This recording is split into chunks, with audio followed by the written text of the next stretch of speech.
With people joining us from all over Australia this morning, it's really important that we remember we are all on the lands of First Nations peoples. Today, I'm joining you from the lands of the Darug people of the Darug Nation, and I pay my respects to their elders past, present, and emerging. I'd also like to acknowledge Aboriginal and Torres Strait Islander people who are joining us today. Always was and always will be Aboriginal land. We are so thrilled that you could join us for this first ever National Youth Forum event of ours. We're very excited to hear from you. But before we get into the discussion on whether Australia needs a Human Rights Act, and while other people may be coming into the conversation, I wanted to share with you a very short video of some of what we at the Whitlam Institute have been hearing about what matters to Australian school students through our writing competition every year. So I'll ask my colleague Fiona to share that video with you now.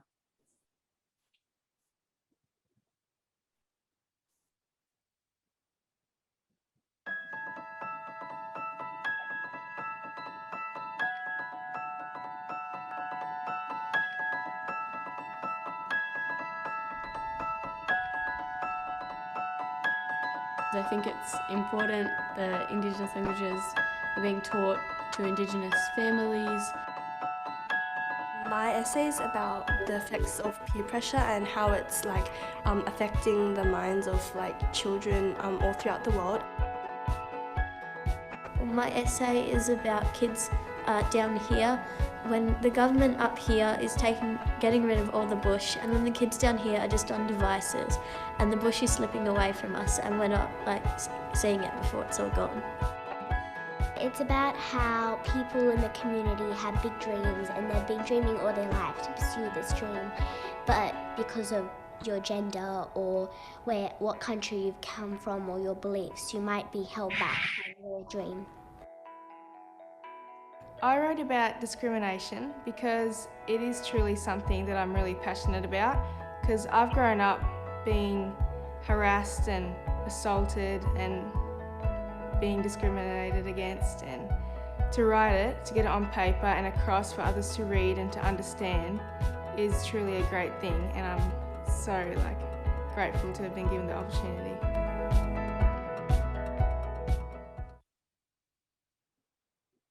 Thank you, Fiona, for sharing that. I hope that has helped you all to get thinking about what matters to you. My name is Leanne Smith, and I am an international human rights lawyer, a former Australian diplomat and UN peacekeeper, and now the director of the Whitlam Institute within Western Sydney University. The Whitlam Institute, Australian Lawyers for Human Rights, and the Human Rights Act for New South Wales Alliance are all working together to raise awareness around Australia about what human rights are and why they matter, about Australia's international legal obligations to promote and protect the human rights of all Australians, and to advocate for human rights to be protected by the law in Australia. However, that doesn't mean you have to agree with us. We wanted to host this youth forum to engage with young Australians on the question of whether you think Australia needs a Human Rights Act. And we can't wait to hear what you do think about that question. Is this something that matters to you? Can you see how it affects your everyday lives or the lives of people around you? For example, would having a Human Rights Act make a difference to how we talk about consent laws or Indigenous rights, or how we treat refugees, or how we deal with homelessness or the environment? Did you know that Australia has now become the only major Western democracy that does not have a Bill of Rights? Do you think that matters? All countries with legal and political systems similar to Australia have a bill or a charter of human rights. For example, Canada, the United States, and South Africa all have a Bill of Rights in their constitutions, and the United Kingdom and New Zealand have human rights acts. Lots of other countries also have bills or charters of human rights, including India, Brazil, Hong Kong, Kazakhstan, Iraq, East Timor, Turkey, and Argentina. So at the Whitlam Institute, we believe that empowering young people as citizens and as leaders now and into the future is really important for our democracy and our society. There's an international convention you may have heard of called the Convention on the Rights of the Child. Article 12 of that convention says every child has the right to freely express their views in all matters affecting them, and that those views need to be considered and taken seriously. We want to hear what you have to say. For today, we've invited every high school in Australia to join this discussion. The subject matter of today's forum connects with the national curriculum for civics and citizenship education in years 9 and 10, as well as legal studies in year 11 and 12. If your teachers would like more information about the curriculum links in detail, we'd be happy to provide them. So for today's discussion, we have about 2 hours, and shortly I'll invite Madeline Bridget, representing Australian Lawyers for Human Rights, to give us some background on the international law of human rights, the different kinds of legal protections for human rights in Australia and other countries. Then we've brought together an amazing panel of young people to get the conversation started. We are lucky enough to have with us today former Australian Children's Commissioner Megan Mitchell to introduce these young people to you and to moderate that discussion for about 50 minutes or so. And then we'd love to hear from you with any questions, any comments, or any ideas you have about human rights in Australia. We're using Zoom today and we'll be recording the session. There is a Q&A function at the bottom of your screens, so feel free to put any comments in there at any time throughout the session. You can also vote on other people's questions if you don't have a question of your own by giving them the thumbs up in that Q&A function at the bottom of your screen. I'm also going to share with you a little pop-up with 3 questions in a short poll after the panel has had their discussion with Megan. And that short poll of 3 questions builds on the survey that we sent out before the event and that some of you have already responded to. So after you have a look at the poll, I'll show you what we've heard from those young people who have answered the survey in advance of today's session as well. And just to let you know, the purpose of the survey and the poll is to help us learn from you about how we can improve the way we have this discussion and the issues we put into the discussion, and also to help us improve our educational resources.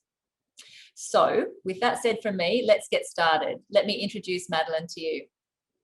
Madeline Bridget is an international human rights barrister and is on the National Executive of Australian Lawyers for Human Rights.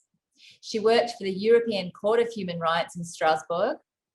She's also worked for the Bar Human Rights Committee of England and Wales, where she fearlessly advocated for the protection of the rights of children in the Niger Delta of Nigeria. She's a strong advocate for human rights, access to justice and equality. Before becoming a lawyer, she worked as a social worker for over 15 years, both in Australia and in the UK. So as I said before, Madeline will now share some context about how human rights are protected under law around the world and in Australia. And she'll then introduce Megan for the panel. Over to you, Madeline. Thank you very much, Leanne, and good morning, everybody. Welcome to the National Youth Forum with the very big question, should Australia have a Human Rights Act? And that's what we're here to discuss, and we're really looking forward to hearing from all of you. So I thought I would start with just a very simple overview about what are human rights, where do we find them? Because we use the term human rights and sometimes we don't necessarily know what we mean by that, or we don't understand the principles that underpin human rights. So I'm just going to give you a very quick overview, and then I have the great pleasure of introducing Megan Mitchell. So before I start that, actually, I would like to also acknowledge the custodians of the land on which we all meet, which will be various lands across Australia today, and pay my respects to elders past and present, and to all Aboriginal and Torres Strait Islander people who are joining the webinar today. So what are human rights? So human rights are commonly understood as being those rights which are inherent to the human being. We're born with them. You may have heard the phrase that we're born free and equal in dignity and rights. That is actually Article 1 of the Universal Declaration of Human Rights, which I'm going to refer to in a moment. But you would have heard that term, that we're born free and equal in dignity and rights. That means that human rights are inherent. We're born with them.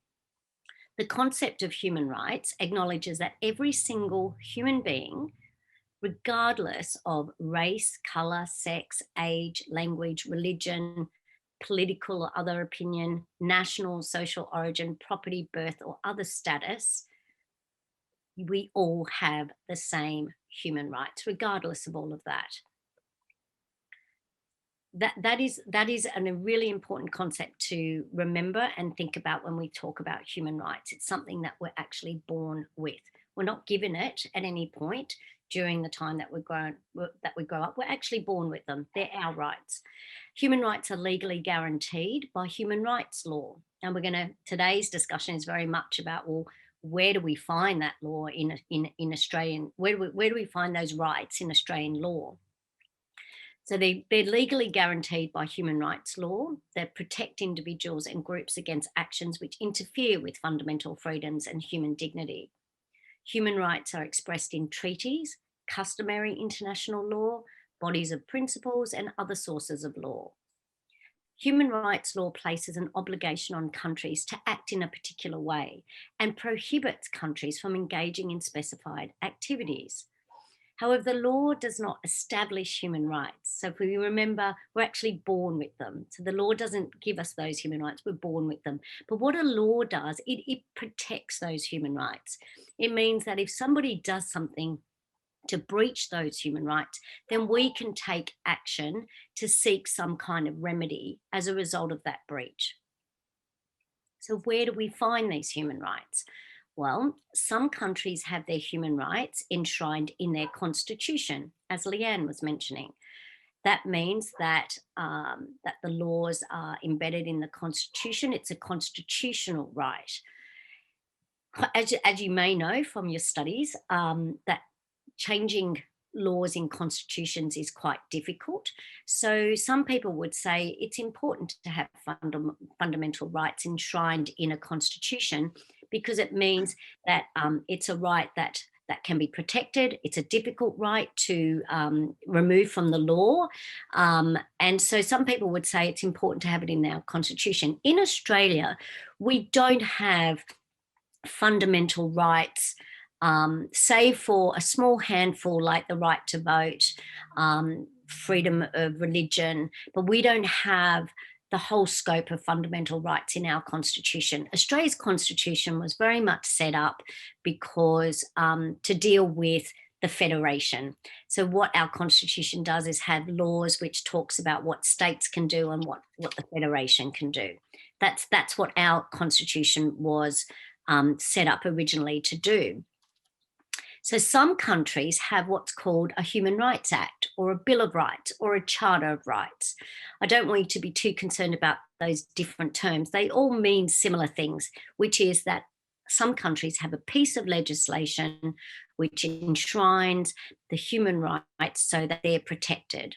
In Australia, we neither have fundamental human rights protected in our constitution, and nor do we have a federal Human Rights Act.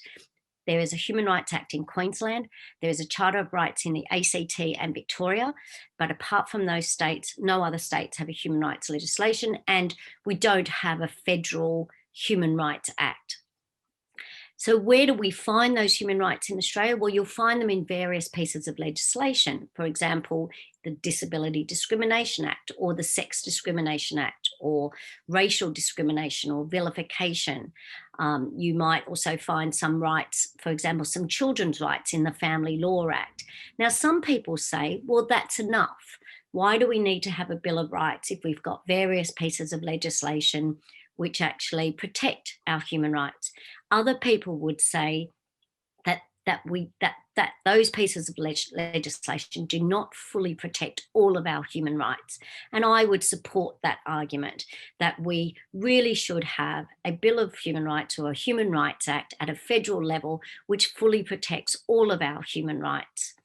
So in terms of where we start when we look at pieces of international human rights laws, the first place that you always start, and I encourage you to have a look at it, is the Universal Declaration of Human Rights. It was the first legal document to set out fundamental rights to which all human beings are entitled and should be protected. and that was adopted in 1948.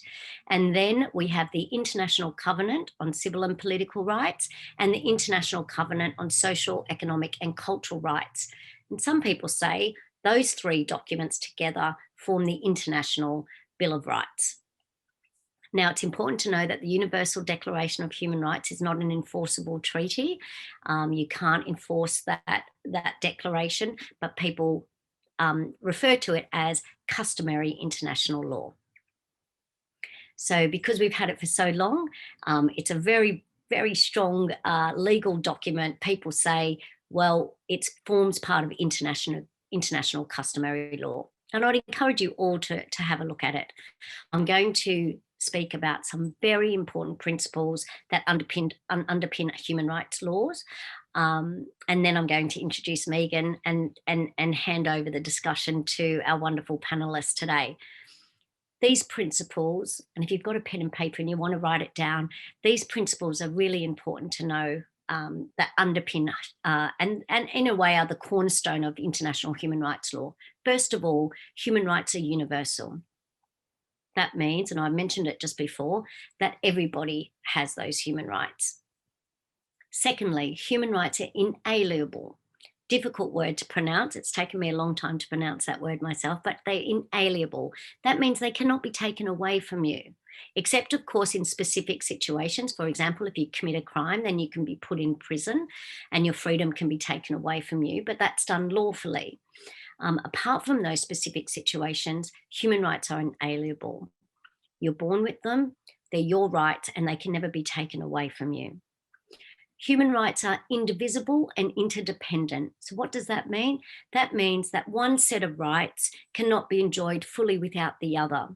So if you, for example, in making progress in civil and political rights, it makes it easier to exercise economic, social and cultural rights. Also, it means that one right doesn't trump another right. Okay, they're interdependent, they work together and they're indivisible. You cannot separate them.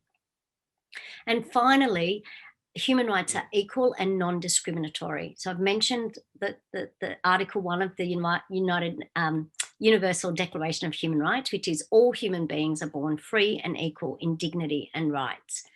And what ensures that equality is freedom from discrimination. So they're the important principles to remember when we're talking about human rights and what underpins human rights. And I would say that those principles give good reason as to why Australia should have a Human Rights Act or a Bill of Human Rights at a federal level. It is with great pleasure now that I get to introduce Megan Mitchell. Megan doesn't need an introduction given the expansive work that she's undertaken as the former Children's Commissioner, but also the work that she continues to do today. Megan Mitchell was Australia's National Children's Commissioner from 2013 to 2020. She has extensive experience in issues facing children and young people, having worked with children from all types of backgrounds, including undertaking significant work with vulnerable children.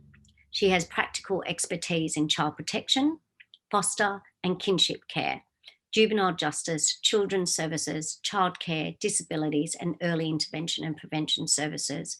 Megan's previous roles include New South Wales Commissioner for Children and Young People, Executive Director of the ACT of the Australian Council of Social Service. Megan holds qualifications in social policy, psychology and education. And without further ado, I welcome and introduce Megan Mitchell. Thanks, Leanne. Can everyone hear me? Yep. Okay. Thanks, Madeline, for the introduction. I too would, and hello everyone, I'm Megan. I'd like to acknowledge the traditional custodians of the lands that we're all meeting on across Australia and pay my respects to elders past, present and future. And I'd also like to acknowledge the strength and resilience and ongoing rich cultural traditions of our First Nations people. I think both Leanne and Madeline set the scene really well, and I really think we all feel a little bit more educated about the right space. And I must say, as National Children's Commissioner for 7 years, and I was New South Wales Children's Commissioner before that. The fact that we didn't have a Bill of Rights or a Charter of Rights was a very real frustration for me. And I think it is something that does prevent Australia from moving forward on many fronts. And I'll just say a little bit about that, but I'm sure our panelists, and I'm very excited to be introducing you to them in a little while, will articulate how this feels for them and how it plays out in their own experiences. But, you know, as Madeline said, Australia's actually signed on to many international conventions, treaties, declarations. It doesn't matter. They're all under the United Nations banner. So it's actually really active in that space, and it has been right from the beginning. And really all the conventions came out of after the Second World War, and they're all designed to promote peace and harmony among humans. Not always, they don't always do it, achieve that, but that's really where it all came from. We didn't want another world war, and we wanted ways to kind of be good to each other, kind to each other, and to include everybody in that equation. And you know, these are things that, and Madeline's mentioned some of them, and Leanne mentioned some of them too. These are conventions and treaties and instruments. They are sometimes called international instruments that focus on things like children's rights, people with disabilities, Indigenous peoples, those concerning standards for the treatment of people in detention, and, you know, and also social, political, cultural, and economic rights. So they cover the broad range of our lives, really, and the places that people might find themselves in, or special groups of people that need particular attention so that their rights are supported. But in Australia, as we've heard, these are really poorly articulated in domestic laws. That's our laws for Australia. And there are really just a few examples around. In the Family Law Act, I think was mentioned, some child protection legislation across the country, and in anti-discrimination laws, both federally and in the states and territories. But often they only refer to conventions, or they'll pick a bit out of one bit of a rights instrument, but not address the whole holistic nature of human rights. And as we've heard, we've got nothing in our constitution that relates to that holistic view of human rights that would help us have a national conversation about universal rights. And this would in turn help us educate us about the conventions and treaties that we actually do support. So as a nation, I think we're pretty uninformed about human rights. And sometimes as a result, we're a bit scared of them. We don't know what they are. We think they might compete, you know, somebody's rights might compete against somebody else. And this is really just about ignorance, in my opinion. And also, because of that, we don't really collect much information that tells us whether we're actually ensuring that all people have access to their human rights. So we're not driven to do those things, and, you know, all that sort of architecture, policy architecture and information architecture around rights. So, you know, when I was Children's Commissioner nationally, I worked at the Human Rights Commission, and with a lot of other commissioners who protect rights in the way that they can. So the Race Discrimination Commissioner, the Sex Discrimination Commissioner, you know, Aboriginal and Torres Strait Islander Commissioner, and those folk do what they can to protect human rights in Australia, and it's kind of a default mechanism for human rights. And they also administer those anti-discrimination laws. But that's kind of a negative way to come at rights, I think. You know, discrimination, something bad's happened to you, rather than promoting human rights as a fundamental universal idea. And then also the findings that are made in relation to discrimination complaints that are made to the Commission, they're ultimately not enforceable by law because they're not in the domestic laws. And so the law is both a means of educating the community and a way of setting standards and expectations. And we don't really have that at the moment. So you can't make, even if you know, you win a complaint at the Human Rights Commission, you actually can't make people or the agencies they represent do the right thing in terms of somebody's human rights. You have to hope that their goodwill or their reputation is the thing that will get them over the line. So in the absence of a Bill of Rights or holistic references to rights in laws, it was very important for me as Children's Commissioner, and the first one, to spread the word to both children and young people and adults as well, so that young people would know that the government had promised to uphold their rights and what they were. And these are critical areas, you know, they're pretty basic, like to have a voice, to be cared for, have a home, to be treated fairly, to not be harmed, to have an education, those kinds of things. It's not rocket science. But also that adults would know that they had a responsibility to teach young people about their rights and to help them claim them. So we have a responsibility too. It was telling that the survey conducted in the lead up to this event reiterated that young people wanted to know more about what rights are and how these could make life better for them and their family and friends. And it's clear too that rights can mean many things to many people, and that some rights, although they are all intended to work together, as Madeline said, they don't work separately. Together, together they are better. To give all people a good life, some are more immediately important to some people, depending where they are in life and what their needs are.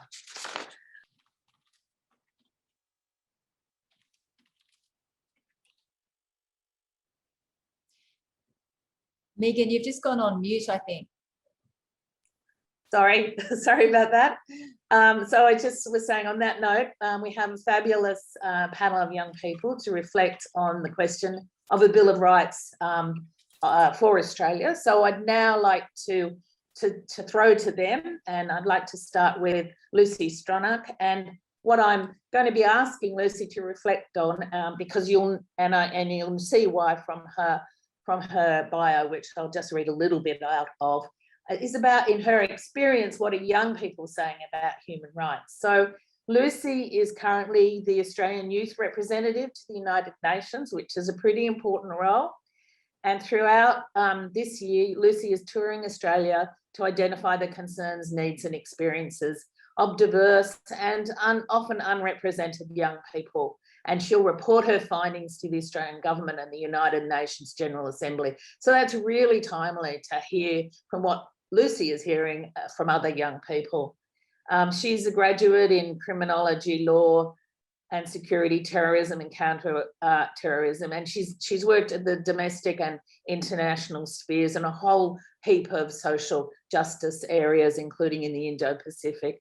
And I might just leave that there because she's got a bio. You can read it for yourself. It's really impressive. And over to you, Lucy. Thank you, Megan, and thank you all for having me. And I do apologise if it's loud. I am currently on the road in Alice Springs, so there are not very many good places to zoom in from. But yeah, as explained, basically it's my job this year to travel around the country and talk to young people about the issues that they're facing and their concerns.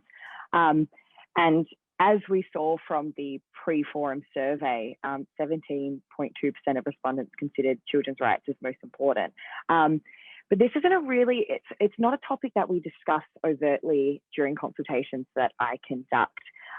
Most commonly, when we talk about human rights in those consultations, or young people raise that as a concern, it's framed through the lens of international human rights from other countries. We might talk about refugees and asylum seekers. We might talk about those living in underdeveloped countries. But they consistently raise issues around the education system, around discrimination, ableism, a lack of autonomy over their decisions and their life and their bodies, ageism, safe, secure housing, etc. I could go on and list the issues, but these are all issues in some way that do appear to be violating human rights, particularly in their experience in Australia. So they might not see it as violations of their rights, but I do think that directly or indirectly, they absolutely are. So in my experience, young people don't realise nor understand how they can protect their rights, which really doesn't surprise me. So As Leanne kind of mentioned, looking at the UN Convention on the Rights of the Child, which Australia did ratify in 1990, which basically means we agreed to it.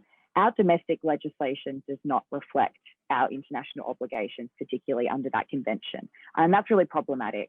So we've got Article 3 that states the best interests of the child shall be a primary consideration. And as Leanne mentioned, I think Article 12 is really pertinent, which is about the views and young people being able to express their views freely in all matters affecting them. As young people, we really don't get a say. And the knock-on effect of that is incredibly detrimental to our welfare, our well-being, and our happiness. And even if we do get the opportunity as young people to speak and have a say, sometimes, or more often than not, we're not heard, and there's no real action or knock-on effect from our ideas and thoughts, which is incredibly frustrating and disheartening as young people. So I do think that having a bill or a charter or an act regarding human rights in Australia would be a huge step in the right direction. It would firstly suggest to our young people that their rights on this fundamental level are protected and being considered. The concerns I do have primarily regard to the symbolism of it. So a lot of young people are concerned that the UN is too symbolic in nature and can't take any real action. And we see that translating into Australian practices and legislation. So my caveat to that is that I think if we would push for an act or a bill or a charter regarding human rights, we need to ensure that it's not just symbolic in nature, but enshrined in our legal system, so that there is an avenue for defending and protecting those rights as young people. So the issue is that young people really don't know about their rights and what they can do about these violations. And if they don't know about them, how can they protect them? In my experience, a lot of young people seem very surprised and taken aback when I explain that they can make complaints about their school conditions. They can report malpractice by doctors that might be sexist or ageist. They can demand better conditions in their general life. And I really think that Megan was right when she said that we are too reactive. So we respond to rights as discrimination rather than proactively promoting them and protecting them from the onset. So firstly, yes, we do need a bill or an act or a charter of human rights, but we also need to be educating young people on how to use it. So that is all from me. That's my general overview. I think, yeah, to wrap up, young people are really concerned about this. They just don't know how to iterate that or conceptualize it, and therefore they don't know how to protect and uphold those rights.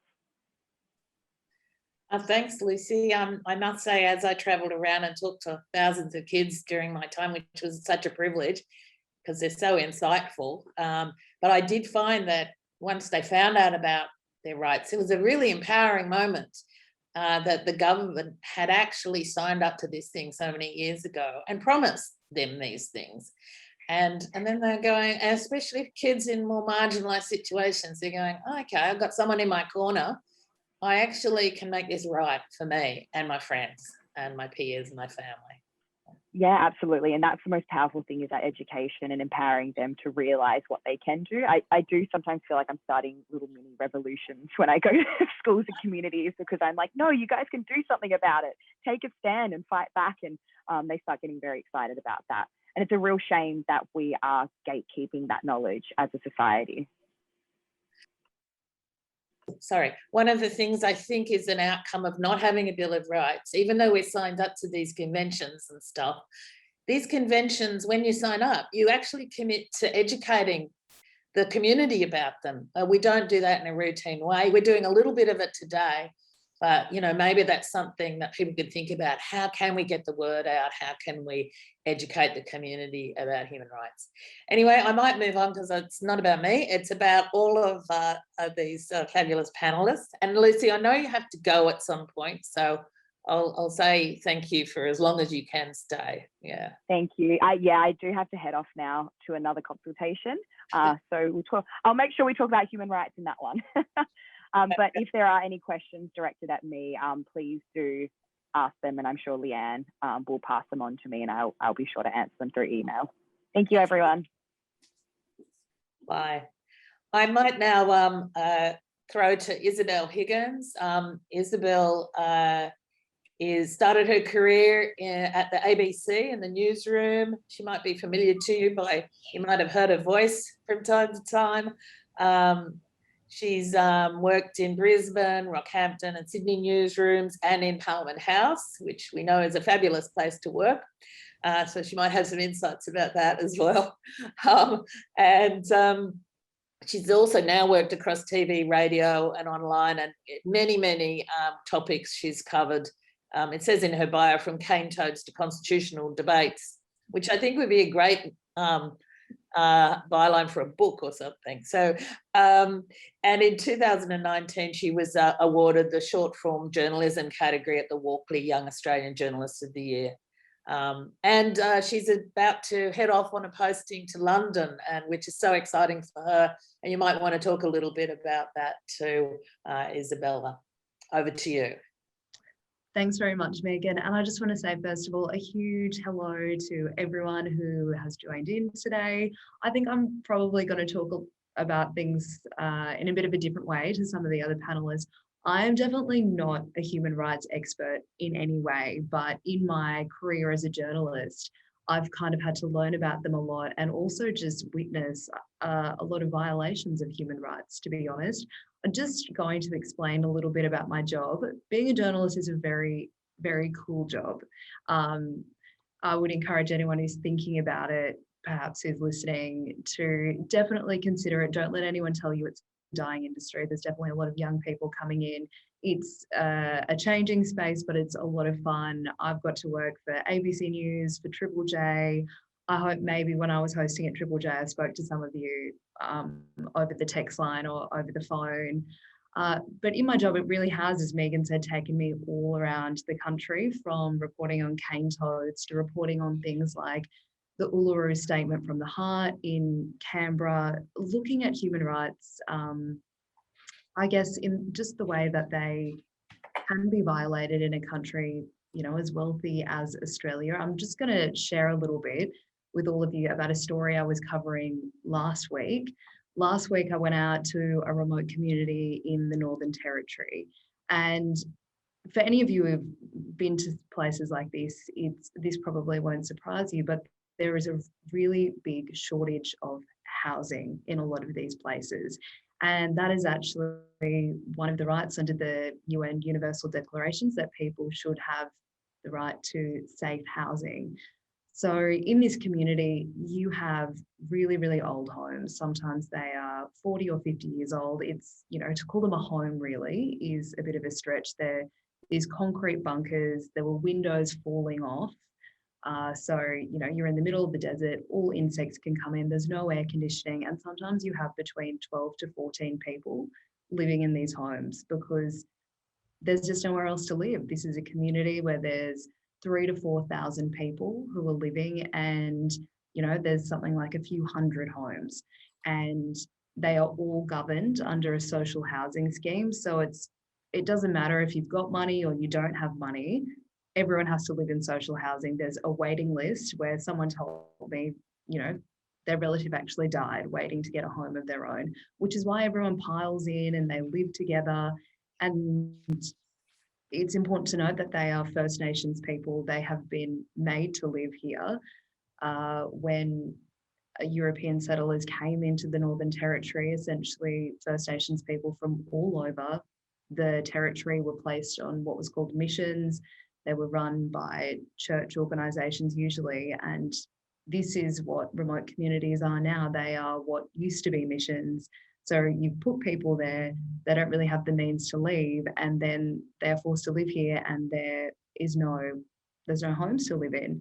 And the compounding factor in this community that I went to was the water that they are drinking actually has potentially toxic amounts of uranium in it. So that's another, you know, universal right, is the right to clean drinking water. So these are people who are living in Australia. They don't have a safe house. They don't have the means to move away or to get a house, and they don't have clean drinking water. So I guess it's an interesting thought that this is the way that people have to live. This is how discrimination plays out sometimes. It affects the way people can live, their health. And then it's just, I mean, I'm sure everyone in here can imagine, like, can you imagine what it's like if you had to live with your mum, your grandma, your dad, all of your siblings, all of your cousins. It's really tough to live in a tiny little place with all of those relatives. You know, it's really tough on families. It makes it really hard to get a good night's sleep, to be a young person, and then to wake up and be able to go to school if you have to sleep on a concrete floor with your grandmother every single night. You know, if you're living with your little, you know, cousins who are babies who are waking up in the middle of the night, this is the life that a lot of people in Australia are living. So in my job, I've done a lot of work covering housing issues, the rights of Aboriginal people. And when I talk to these communities, or when I talk to my own family who honestly live in very, very similar circumstances, very rarely do they, you know, describe these situations in terms of human rights. It's just that they say, this seems unfair. It seems unfair that this is how we have to live, and there are other parts of our population who, you know, have so much money and who have clean drinking water, who have the opportunity to go to school. So I don't know if many people who are listening have heard of a term called intergenerational trauma, but this is what it looks like. You know, why do any of us get the right to be able to, well, get access to be able to go to school, to live in a clean house, to live in a house, to be healthy? It's usually because we're born into a family that is able to provide it for us. So when you aren't born into a family that's able to provide for you, this is what happens. This is the life that you live. So that's a term called intergenerational trauma. This is something that's very real in First Nations communities. I'm sure many of you have heard about things like the stolen generations, where, you know, people were removed from their families, where people weren't able to use their own traditional languages. That is another universal right, is that First Nations communities should be able to speak in their languages. Just a couple of years ago, it was a big focus of the UN to preserve and protect Indigenous languages, because unfortunately, so many around the world have been lost. And that is because as colonising forces have come in and changed countries and put in place new economies, new social structures, as First Nations people were taken away from their families, taken away from their land, it meant that languages were lost. So once upon a time, it was thought that there were hundreds and hundreds of First Nations languages here in Australia. And now we know that some of those are dead. They will never be revived. And there's a lot of work being done to preserve, you know, the ones that are left. But this is the life, I guess, that a lot of people are living in Australia. And I think it's sometimes really important to just remember not how human rights can be violated in our own terms, but what's happening around just our own country, and to think about how that plays out. So I think that's probably about all from me. I hope that was somewhat useful to everyone and just gave a bit of a different perspective on this chat. Thank you, Isabella. That's just a real example of where discrimination and not paying attention and upholding people's basic universal human rights has such a big impact. And just on that score, I would say, just to promote the film In My Blood It Runs, if anybody hasn't seen it out there, really get your teachers or your schools to have a look at it. It really does show the impact of generations, generational neglect of the rights of our Indigenous Australians. And it is a beautiful film as well. It's also about the love of a family and hope and resilience. So yeah, I really would promote that to folk.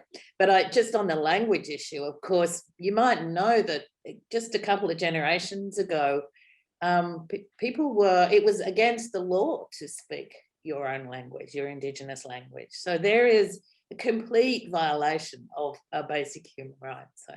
And someone like my mum is now in her 50s and she's learning her traditional language now because she wasn't allowed to speak it. So it's a really common story actually for First Nations people around the country, that you start learning your own language when you're much, much older. So thank you for that. I might now go to James, actually.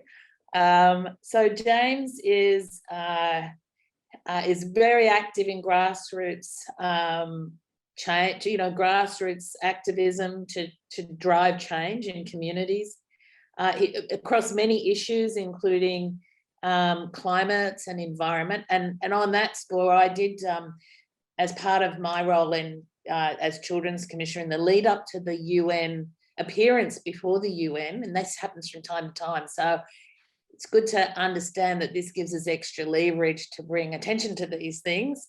I actually partnered with ABC Behind the News, which ran a survey, and 23,000 kids responded. So I think that shows that they're actually quite interested in this issue. And their top rights that they identified was safety, to be safe, to be cared for and have a home, which resonates exactly with what Isabella was saying, and a clean environment. So I think this issue about the environment is really dear to the hearts of young people. They're going to inherit something that we're not dealing with very well as adults, and they're going to have to make a lot of really serious and hard decisions. So I might pass over to you, James.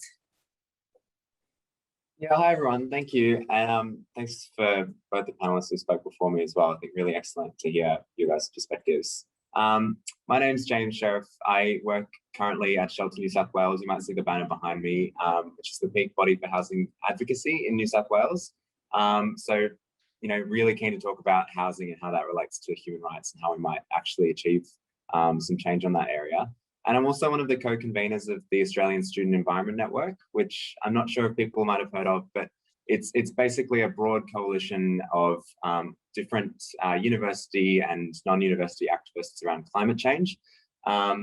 We, organise around a number of different issues, from climate to, sovereignty issues, pushing for First Nations justice.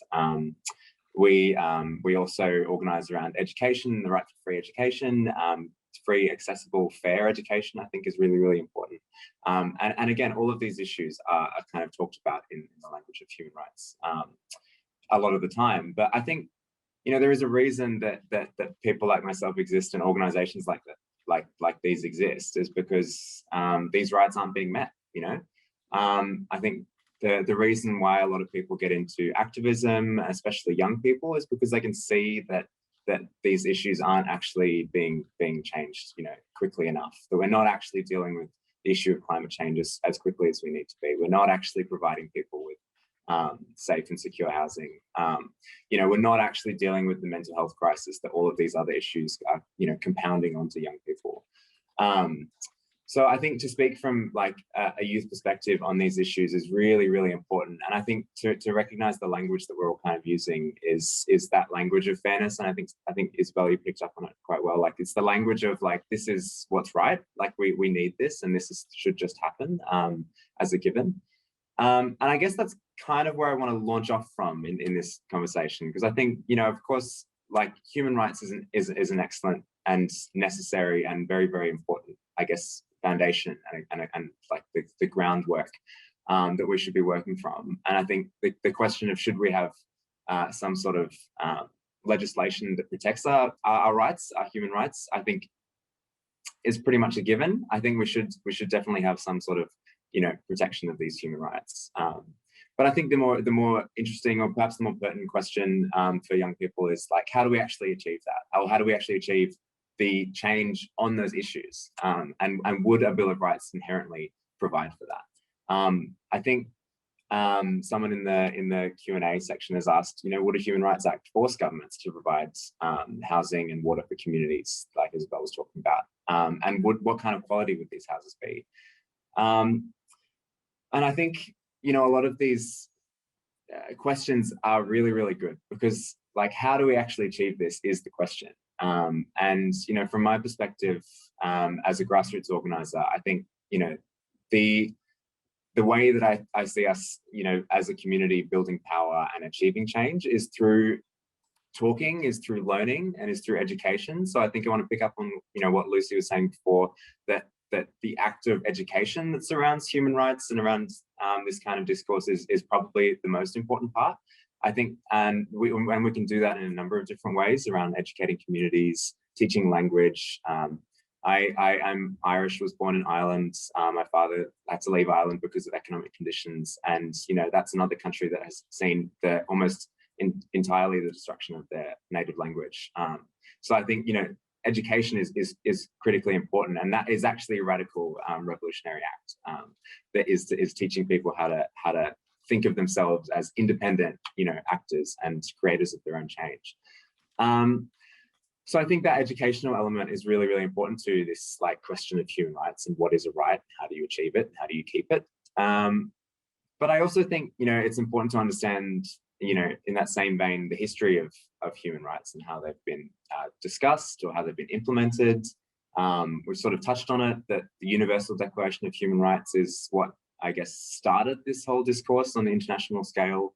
It came out of World War II. It came out of the Nuremberg trials and the formation of the United Nations.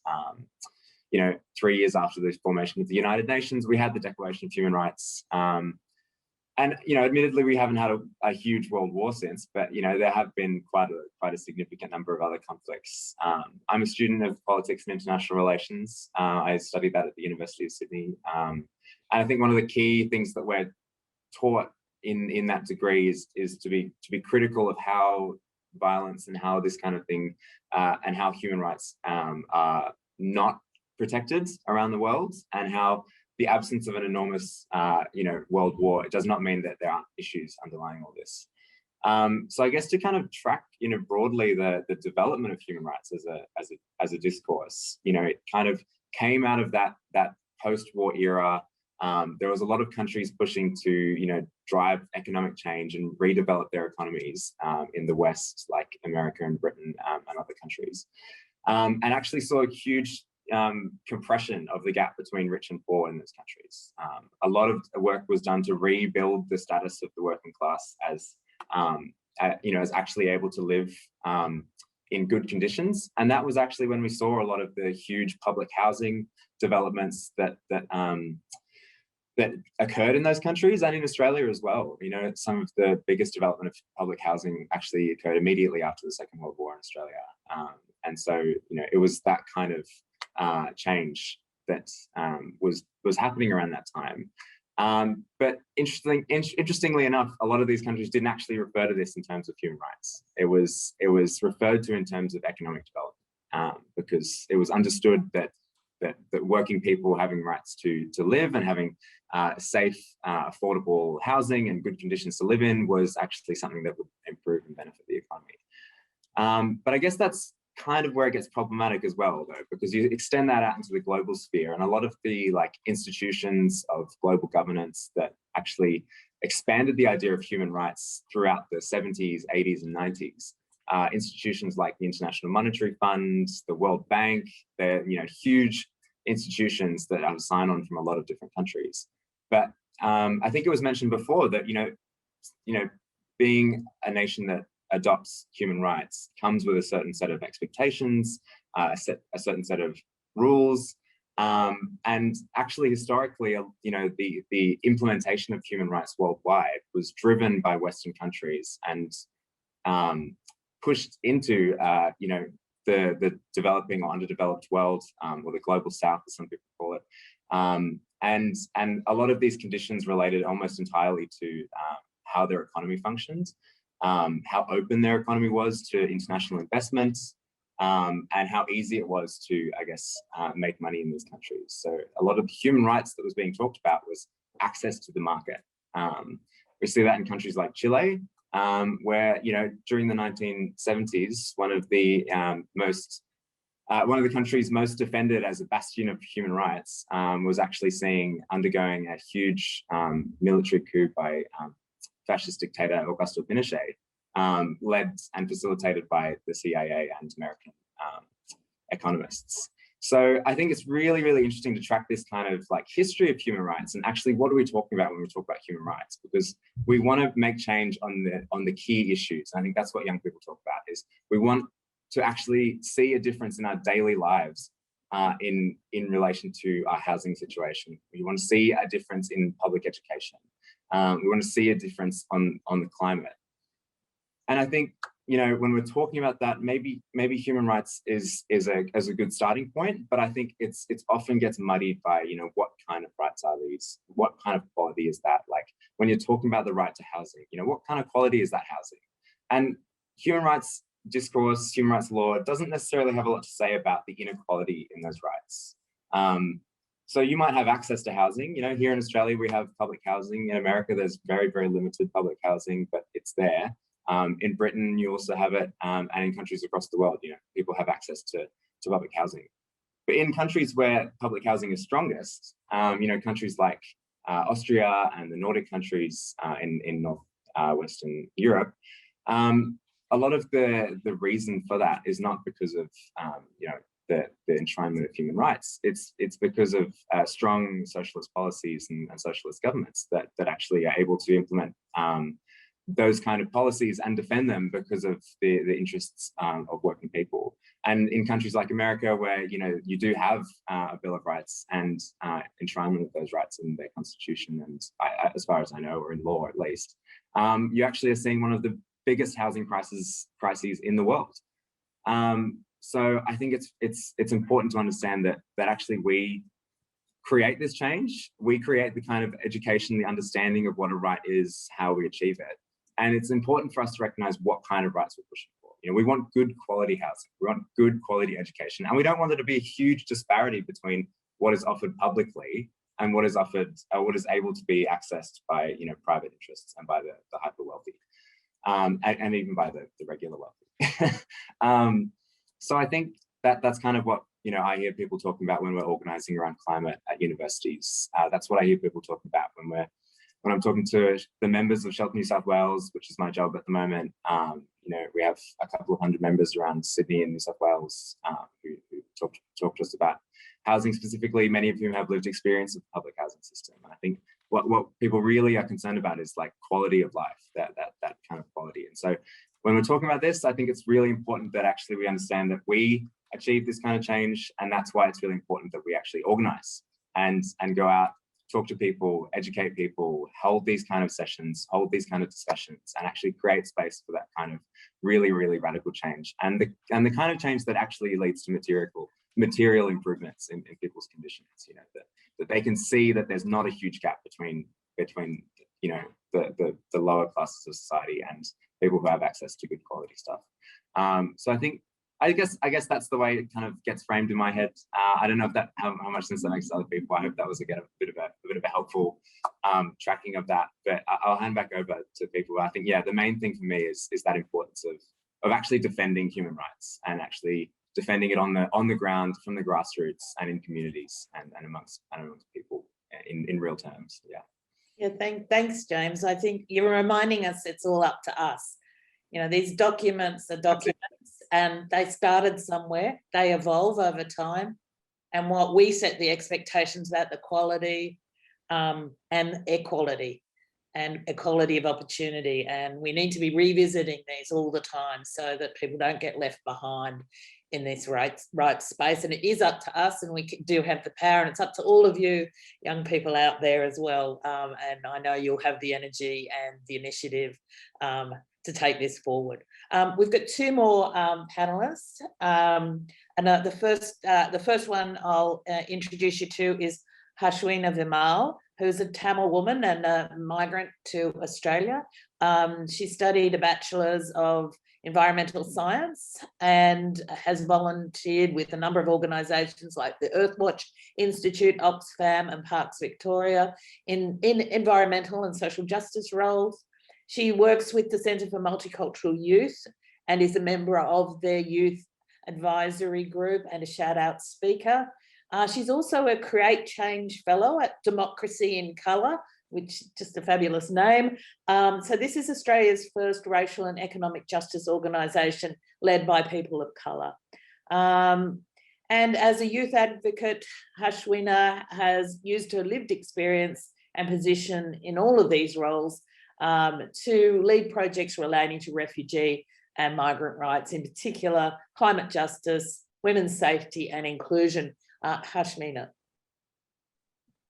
Thank you for that introduction, Megan, and thank you to my fellow panelists for your very insightful contributions today. And thank you to everyone who's been here so far and just listening and participating. So, like Megan introduced myself, my name is Hashwina. I work with the Centre for Multicultural Youth We are a not-for-profit organization based in Victoria, and we help provide knowledge and support to young people from migrant and refugee backgrounds.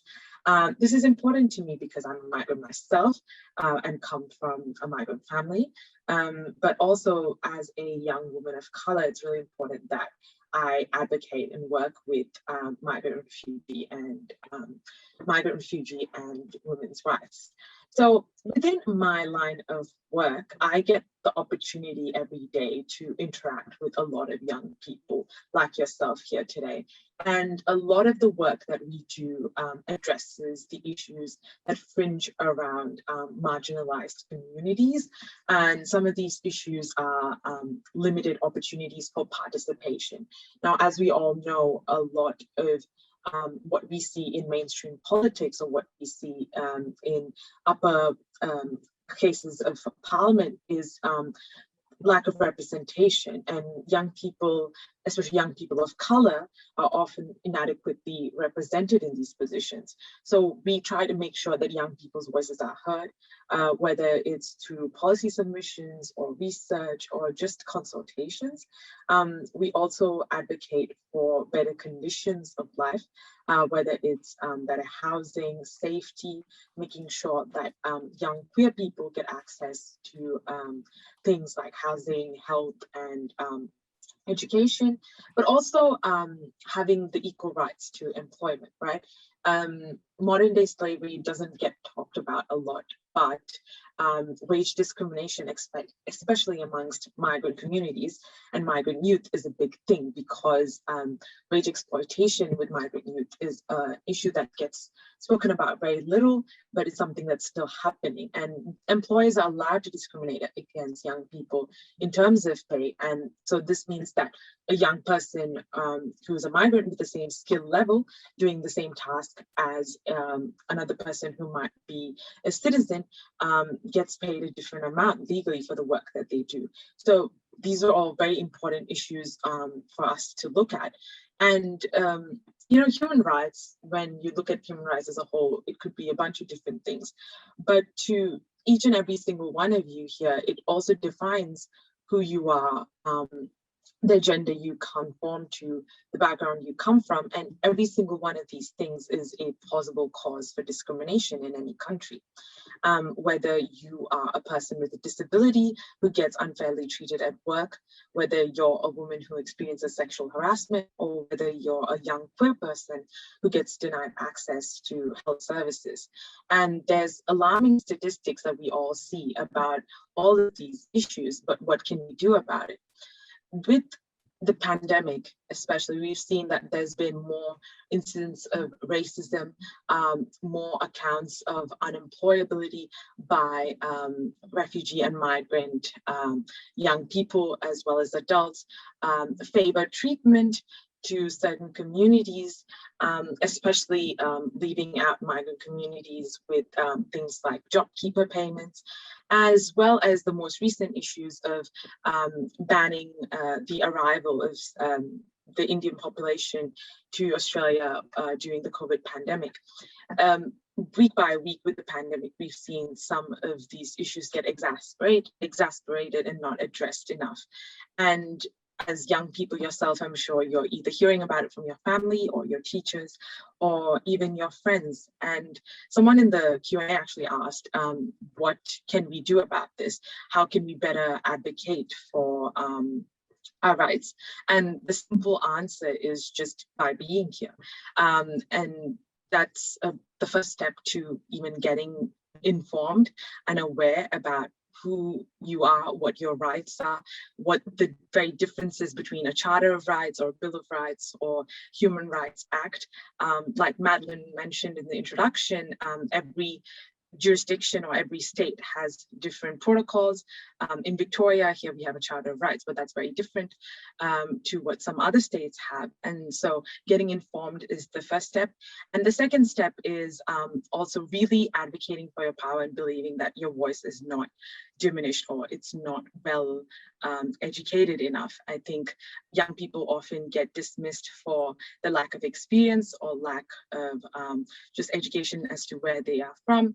I think recently we've had a very historic case ruling with 8 high school students that won a case, that filed a case against the federal environment minister about the duty of care, lack of duty of care that caused them harm from climate change.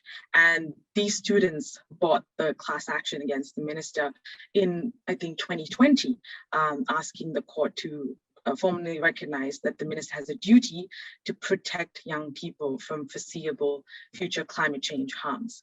And just this case ruling is a monumental step in the right direction. So getting informed, taking action, also talking to others about their rights.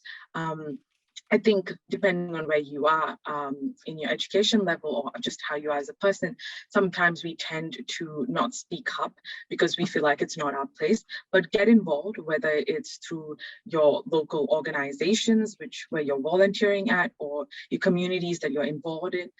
See what you can do to stand up for that, for your human rights in your own community, as well as get help. I think that's one of the main things.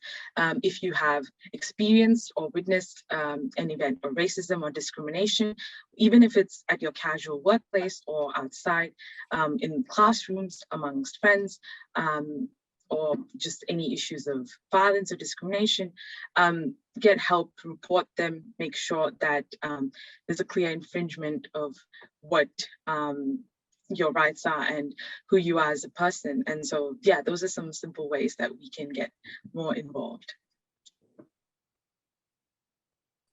Thanks, Ashwina. I think that's a great call to action. You know, get to know your rights, I'd say, in the first place. You do have them, they are yours, get to know them. And they're pretty basic stuff about how life can go. Whether you're a young person or an older person. So it's really important that you know them and get to know them. I just wanted to say about on the refugee and asylum seeker sort of space, one of the most difficult things that I was involved with at the Human Rights Commission was the inquiry into children in custodial immigration detention. And I went to various centres to interview children and their families, and it was just heartbreaking because some of them been there for months and months and some for years. And you know that and luckily we don't have many children in these environments, but it's very, very bad for them and their mental health. And even now when they're stuck in the community in limbo for years and years, this is like really poor you know, situation for them to be in. And, you know, I do believe this is exactly where a Human Rights Act could actually make a real big difference, because that policy is still in place, that you can, at a whim, at any point, put children indefinitely and adults in detention in this country. And in fact, changes were made to our domestic laws to actually remove references to human rights treaties and instruments. So, you know, we need to be watching those sorts of spaces much more carefully than we have. So I just wanted to say that that remains an ongoing concern for me about what we can do to humans who seek refuge or asylum in this country.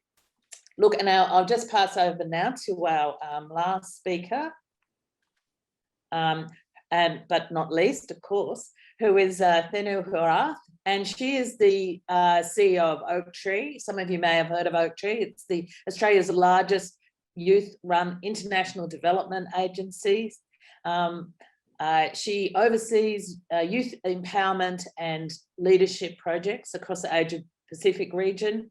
And it really is about young people claiming their voice, having a voice, and shaping their own communities.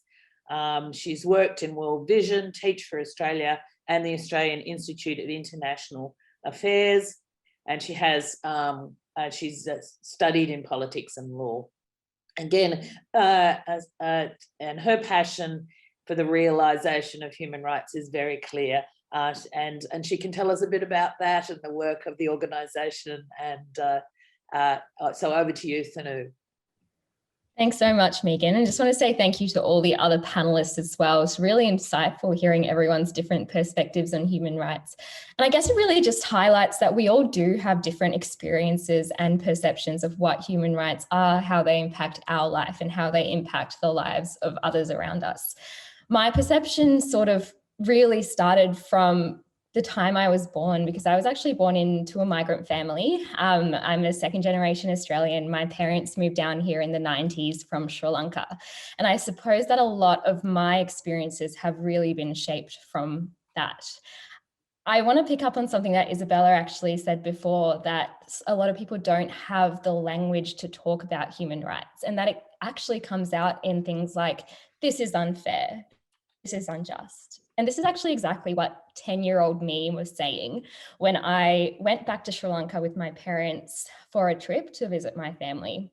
So Sri Lanka was just still getting over their civil war. It had just finished, actually. And I have this really vivid memory of us going to visit some family in regional Sri Lanka. And I actually, my family are pretty middle class in Sri Lanka. We're a lot more privileged than a lot of people in that country. And so we had military personnel accompanying us while we went to visit our family in these regional areas. And I remember me looking around and seeing other children who were on the streets who, you know, actually looked like me, probably spoke the same language as me as well, but they weren't afforded the same protections as I was. So here I was, like, going to go see my family, knowing I would be safe because I have these really strong, like, military people around me, but there were these other people who just didn't have the same rights. So I suppose that is how this passion sort of manifested in myself to begin with, this idea of that's just not fair. And I think it was that took me to a lot of the work that I have done since. So most of my work has been in the international context, as Megan explained. I primarily have worked in international development, and my work has taken me to Sri Lanka, where my home is, and to India and to Cambodia and across the Asia Pacific. And as you are all probably aware, human rights violations are really prevalent in all of these areas. I, a few years ago, visited a small village in India where there was another girl who was my age, 17, 18 years old at the time. I can't remember the exact age, but she had to work every day to earn the equivalent of 20 cents a day. She would show me the scars on her hands from the hard labor she had to do. And to me, those human rights just did not actually manifest in any way in her life, even though here I was in the exact same sort of position. We even talked about, like, what our favorite lipstick was. Like, that's how similar we were, but we had such different lives. And this is what I want to pick up some of the questions that have come up in the chat itself. Someone asked, a lot of the countries that we mentioned at the start, whether they be India, Brazil, even Iraq, they all have human rights acts. Yet we do see a lot of violations happening in these countries itself. And because of my family experience, I like to take a really pragmatic approach to things. So I want to critically analyze whether a human rights act actually will grant us the freedoms that will give us the ends of everyone living equally and freely. And ultimately, I do think it will, but I want to step you through why I do think this is the case. So like Madeline mentioned at the start, when Australia's constitution was made, there was this idea that we are a stable democracy and we actually have the people holding the government account to our fundamental rights. And usually that is the case. And for the majority of people, that's why we do enjoy a life of freedom, a life of equality here in Australia. And some people argue that our framework here in Australia, whether it be through our constitution, our common law, our statutes already existing, adequately provide a framework for these rights to actually take place. I want to point you specifically to a case that happened 2 years after the enactment of the Universal Declaration of Human Rights. It was known as the Communist Party case. So it was in the middle of what was going to be the Cold War, and there was a lot of suspicion around any sort of party or organization that deemed itself a communist. And in America, they had a Bill of Rights, and they actually didn't protect the fundamental freedom of speech for people to have different ideologies that weren't the dominant form of ideology, communism being one of them. But here in Australia, our common law and statutory framework actually protected people who believed a little bit differently and actually allowed them to have the freedom of speech that they would. So that was an argument for our statutory and common law being adequate, and that a human rights bill is perhaps not as necessary as it should be.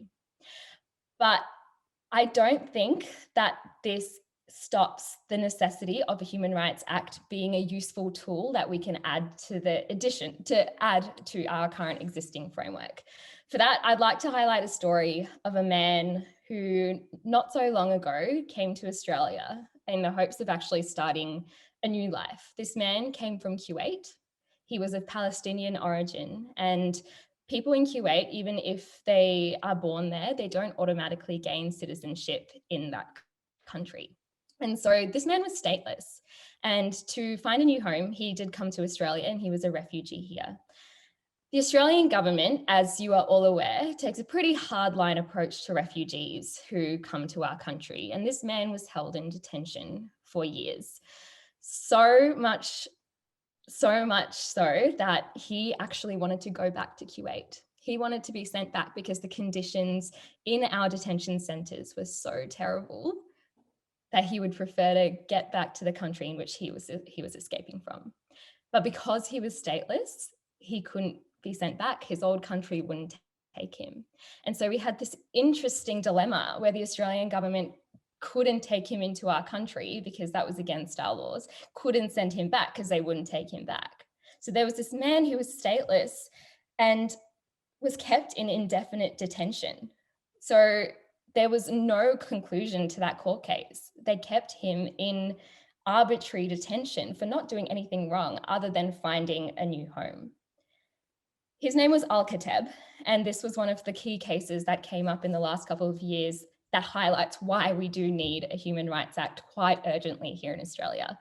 As per the Universal Declaration of Human Rights, I believe it's Article 9, it states that indefinite detention, or arbitrary detention actually, I believe it is no one shall be subjected to that, because we all know that we all have a right to live in freedom and equally, especially if we have done no wrong.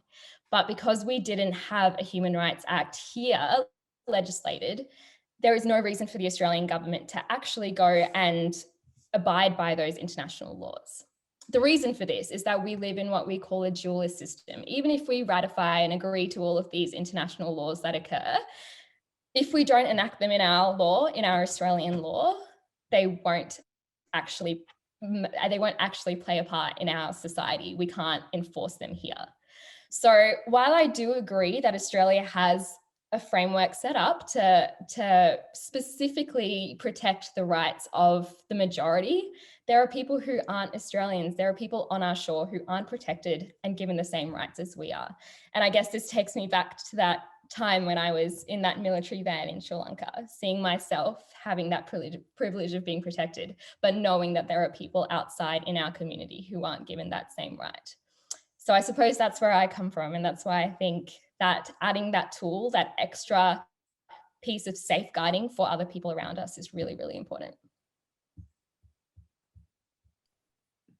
Thank you so much. I think that's right. I mean, we often, when we put this idea to the government, they go, trust us, you know, we're a good government, we're pretty benevolent here and we're a pretty egalitarian society. And on the whole, we do okay. But for a very wealthy country, and I think Isabella pointed this out very clearly, there are particular groups that do very poorly and who are discriminated against and whose rights aren't upheld on the basis of race, on the basis of age, on the basis of sexuality, on the basis of disability. And, you know, these are the people that, you know, fall behind and create chasms into our society. And ultimately that's bad for us all. So here we should be aiming high, not low. And it's a complex world. We get complex problems and we tend to react in a way that isn't in line with human rights. That's our first instinct these days, to try and combat some of these difficult problems that we're facing as in a global society. So, but that's what I'd say, aim high, don't aim low, aim high. We want the best for everybody, and that is good for everybody. Now, I've been told that Leanne, I think, is going to give us a little snippet from the survey that was done by the Institute as part of this initiative. Is that right, Leanne? Thanks, Megan.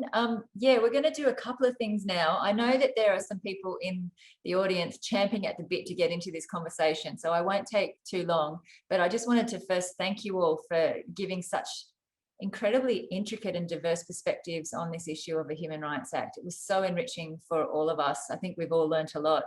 You covered off on rights to housing, to language, to the environment, migrants' rights, discrimination, refugee rights, as well as raising some really important issues around concepts like intergenerational trauma, Isabella, which I think was really interesting for a lot of people. So there's so much there that we can have in the discussion. But first, my colleague Claire is going to put up a poll for you. That's for everybody who wants to fill it in. There are 3 questions. It shouldn't take very long. This kind of builds on the survey that we sent out previously. So I'll give you a moment to have a look at that. And then I'm going to share with you the results of the survey. I hope everybody can see it.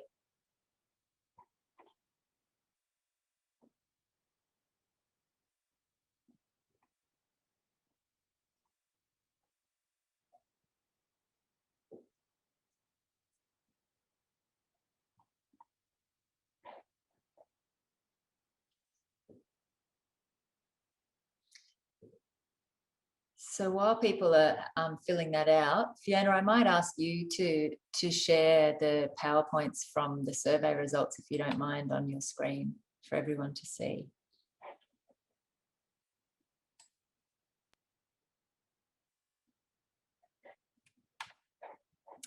So this is what we heard in summary from those of you who completed the survey that we sent out with the invitation to join this event. So as you can see here, 95% of the young people who responded had heard of a Human Rights Act or a Bill of Rights, but only 33% of those knew that Australia doesn't have one. 36% of respondents were very surprised that Australia had no Bill of Rights. 36% were somewhat surprised and 26% were not surprised at all.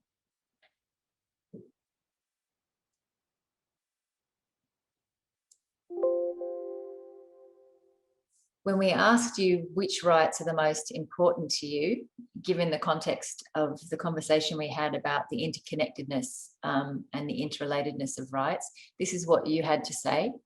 So you can see that both civil and political rights and the rights to a healthy environment had the most support at 24, just over 24%. Children's rights, women's rights coming after that, Indigenous rights, LGBTQIA+, and the rights of older people. Maybe not surprising given the audience we're talking to. The next slide, please, Fiona. At least at yesterday, 30 people had filled out the survey, or 30 classes. 25 out of 30 were under 24 years of age, which is the UN definition of youth. And you can see there visually the black representing the affirmative, if you like. So how many people think Australia has a Human Rights Act? It's represented by the black figures. The last visual there is whether it's important for Australians to have a Bill of Rights. Everyone who responded to the survey thought it was important. And we just wanted to share with you some of the comments that came in through the survey. I think listening to the panelists and seeing some of the questions that have come up so far, maybe the biggest takeaway for me is this comment in the bottom right-hand corner, that what young people need to make an informed decision on this question is information surrounding what human rights are, what a Human Rights Act is, and how they would be beneficial for them and their society. So I hope you've all had a chance to complete that poll if you'd like to now. We have about half an hour left for this Zoom discussion, and I thought it might be a good time to move to the Q&A session. I'm going to invite all of the panelists, and of course Megan and also Madeline, to feel free to chime in for this discussion. There's a great wealth of experience and knowledge around the panel, but also I'm sure a lot of great knowledge and experience in our audience as well. So let's have a look at some of the most popular questions that have come up on the feed. So the first question that's come up is from an anonymous attendee who has quite a lot of support for their question. Would a Human Rights Act force governments to provide access to housing and water for communities like the ones that Isabella was describing? Who'd like to take that question or have a go at providing some response to that question first? James, would you like to? Yeah, I can jump in. I think I touched on this in when I was speaking before, but I think it's an interesting question and a tricky one, because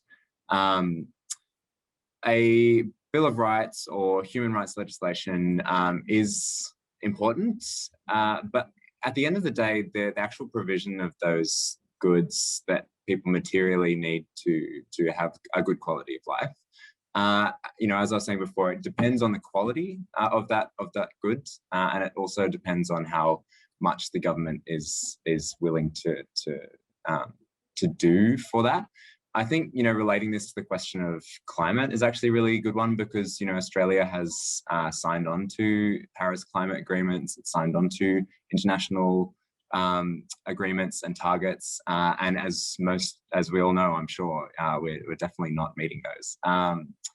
I think, really when it comes down to it, and I guess historically and internationally, this is kind of shown as well, is that in countries that have the most successful provision of those kind of public goods, like housing and like access to clean water, it's in countries where you have really strong freedom of speech, you have strong trade unions, you have strong working class movements, you have strong social movements. Student movements are strong, student movements are able to influence national discourse and discussions, and a lot of these countries are actually also have different representation styles in parliament. So I think a lot of people point to like Nordic countries, for example, as good examples of providing for their citizens in terms of basic rights and public goods. And those countries all have mostly proportional representation systems. So I'm not sure if people are doing civics or anything, but that kind of means that instead of having two major parties compete for power, you have a range of different smaller parties and representative groups in parliament able to, I guess, discuss, make coalitions and come to agreements and decisions, which I think generally allows for more deliberation, allows for more representation, and it avoids the kind of like stalemate that we get a lot of the time here. I think practically the question of like, if we had a Bill of Rights in Australia and it protected housing and it protected clean water, would the Liberal and Labor parties actually, enact policies that would see material change on those issues? I think the question is up in the air. Like at the moment we have both major parties are very much subscribers to the neoliberal model of economics, which is that the individual is the core unit of society, and the individual should be prioritized in economic and political life. And so economic policies are geared towards opening up the market, make free choice, free markets, free economic decision making. But really that kind of erodes those public institutions and those public goods like public transport, like education, like housing. That I think are really, really important. Thanks, James. I might just move along to some other panelists so that we can get a few responses in and get through a lot of these questions. Yeah, sorry to cut you off. No. I saw Megan had her hand up. Yeah, look, what it would do is if this got to a court of law, and somebody said, I don't have adequate housing and I'm living in, really crap housing, and they were prepared to take that on either individually as a class of people. If it got to a court of law and we had a Bill of Rights that set out what those rights were, then the court could use that to make a decision. Mm-hmm.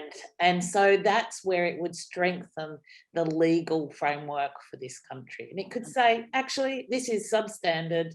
It's not in accordance with our promises to humans in this country, and it could direct the government to do something about that. So that's where it would strengthen the legal position of rights. Can I just add to that to also say I agree completely with what Megan has said, but I just wanted to add that what human rights laws do is protect your rights.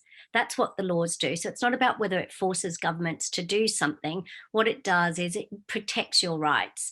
So if, for example, you're not in safe housing or you're not in housing at all, and we had a Bill of Rights that said, or a Human Rights Act that said that you were entitled to that, then you could actually take action. So think about human rights as laws that protect your inherent human rights.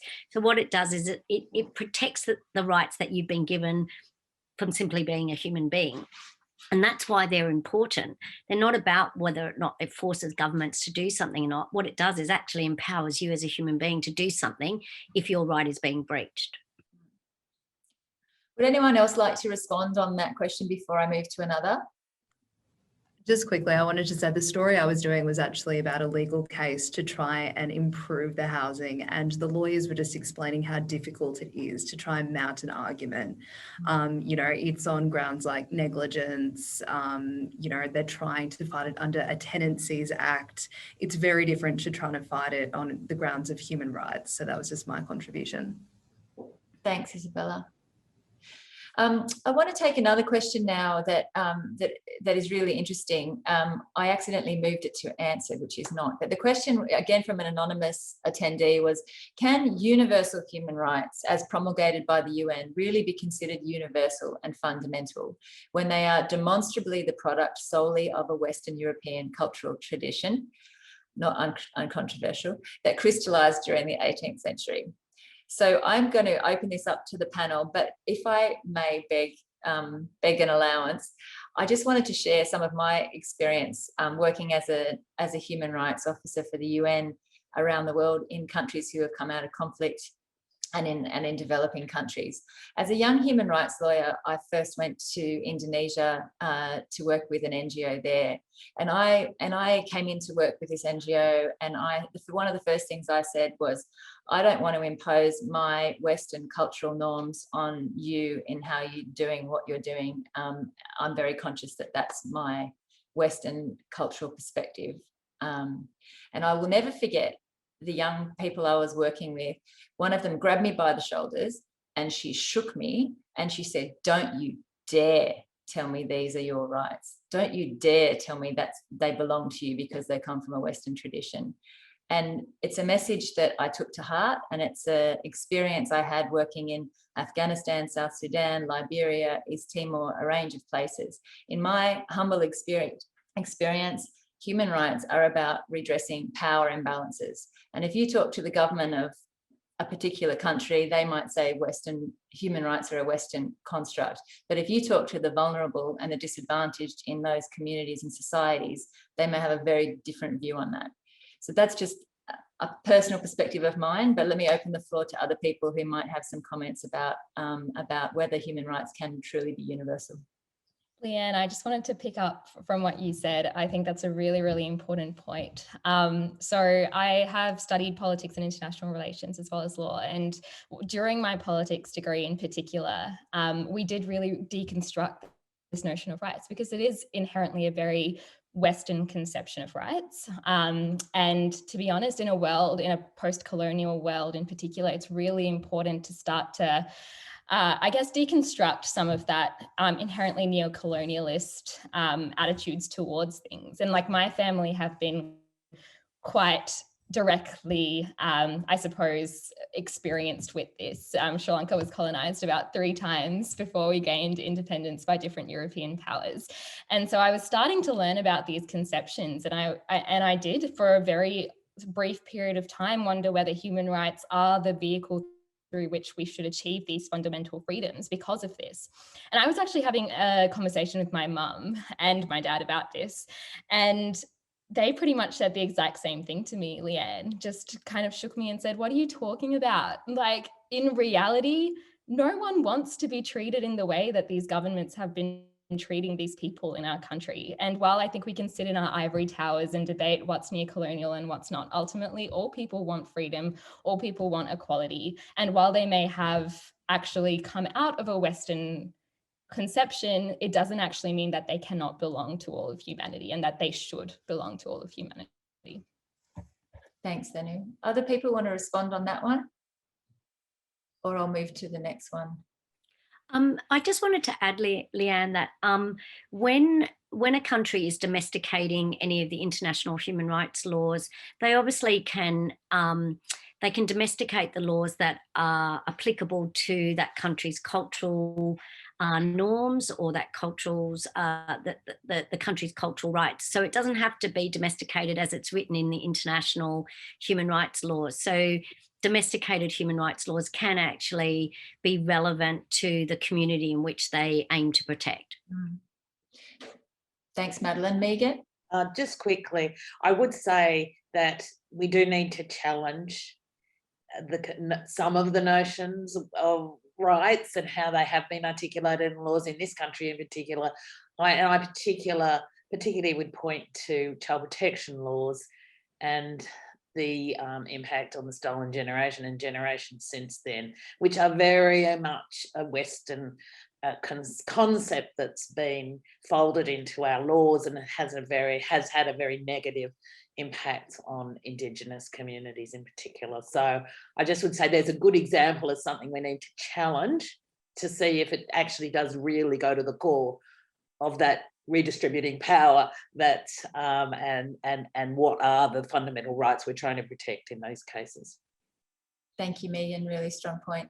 James, did you want to add on this before we go to the next section? Quickly, yeah, I think I agree. I think I just wanted to reinforce that point that the idea of human rights is inalienable, is universal, and I think is not, does not, I guess, apply solely or come specifically from a Western tradition, and is, the idea of human rights as, sort of, lowercase human rights,